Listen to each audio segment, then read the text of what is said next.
The one is that there is no such thing as digital evangelism, because evangelism is evangelism. I'd really want people to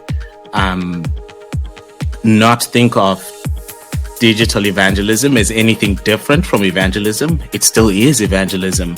So it's really just media, or it's really just a space or a place that we find ourselves in, you know.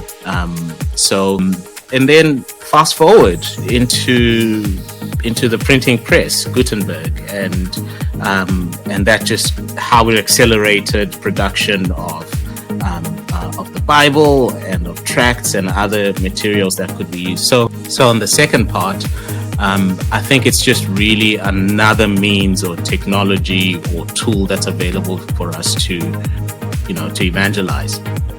The thing is that wherever we find ourselves and wherever we are, then we should be evangelizing. Like it doesn't, like, there is something wrong if you're in a space and there is nothing about whether your presence or your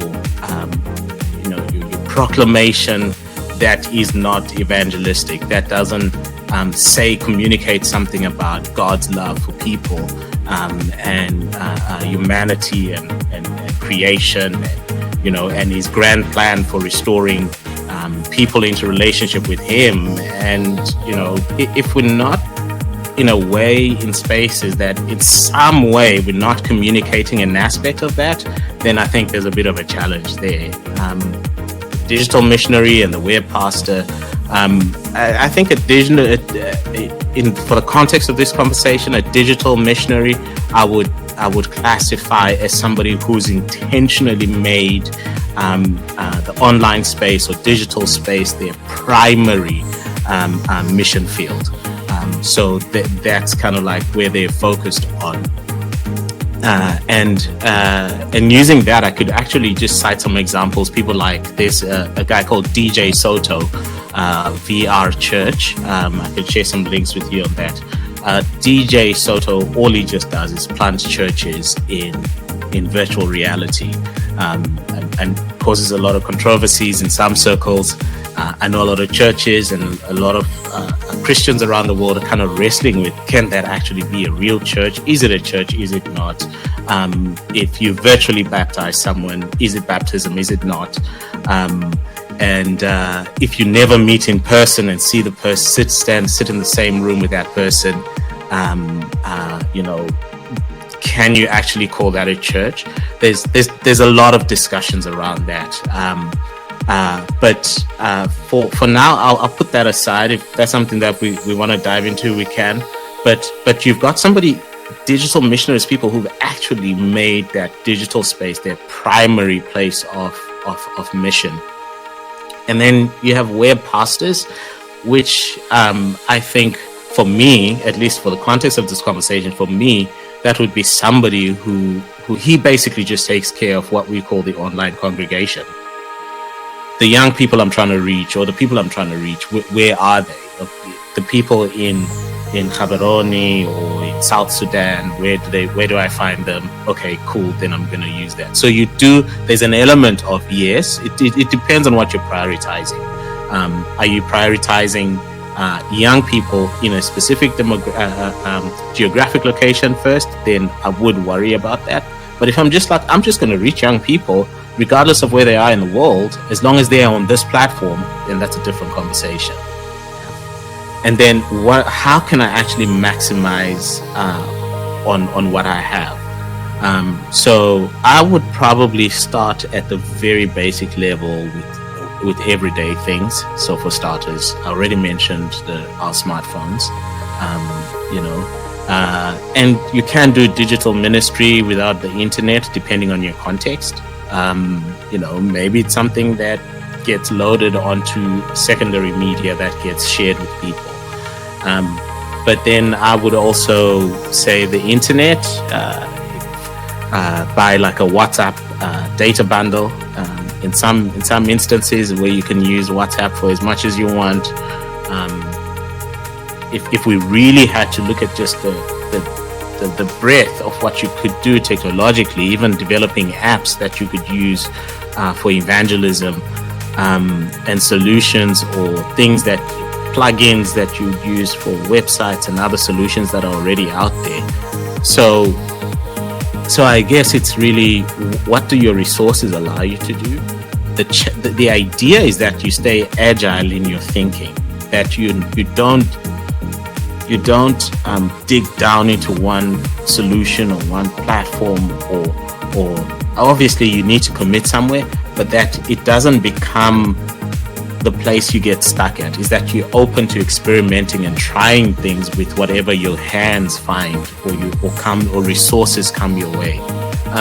So don't try to do what another person is doing. Do what you can do with what you have. So that's another thing. If we're really committed to what we say we're committed to doing, then we're just going to find whatever we have and do whatever it takes to make it work for whatever we're trying to achieve. The platforms that are there is that they just help us to be good broadcasters. So in other words, we speak, we send information out, we're telling people. But rather what we need to do is we need to build community. And those same rules in evangelism, when you're seeing a person in front of you in what we call in internet terms in IRL, which is in real life, the same principles for evangelism apply. And I think that community looks like the road to Emmaus, But the other thing that I would also do is I'd focus on quality more than quantity.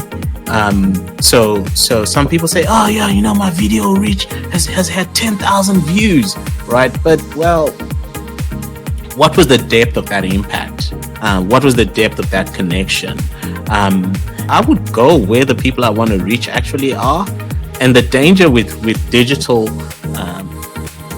our language is so out there, in simple ways, and not in a bad way, but sometimes I look at things that my church posts online, and I think, yeah, this is not for the person that we actually want to come to faith.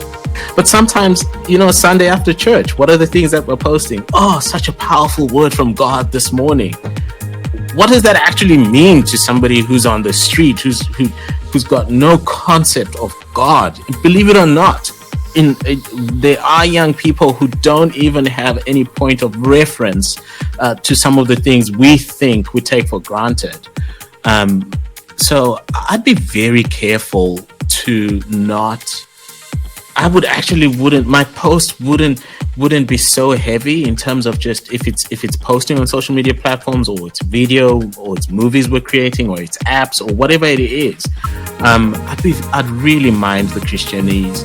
I'd really simplify my language, and just be normal. And that's the other thing, is that I really would stay away from some of the stuff that we post online. In fact, in some instances, those conversations might not even look like what we've traditionally been made to believe.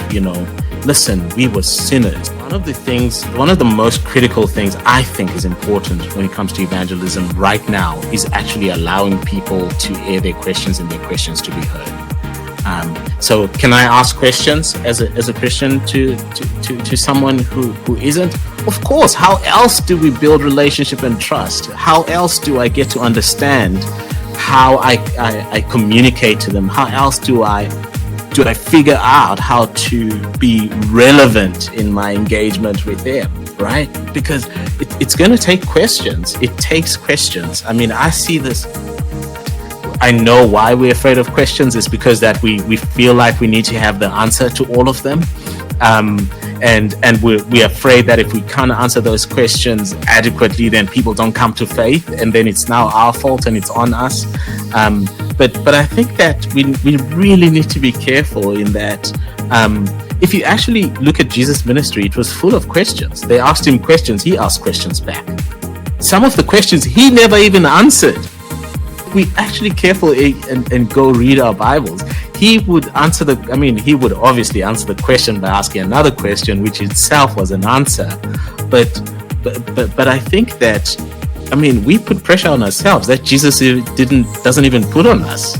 I've never read anywhere in the Bible where it says that you must have a perfect answer for every possible question you could ever be asked, and take advantage of the opportunities that you identify or that you see, as you get better understanding of what platforms and solutions can do.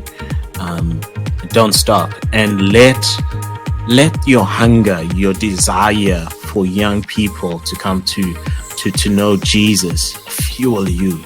I mean, if you allow that to really be the thing, and I know it doesn't sound like a digital tip, but if you let the fuel, that hunger, the brokenness, the desire for young people to come to faith, I'm telling you, that will inspire you more than anything else. It's not like, oh yeah, I'm really interested in tech. It's just going to be. So the most important thing is this fire for young people to come to faith, to come to a real relationship with Jesus.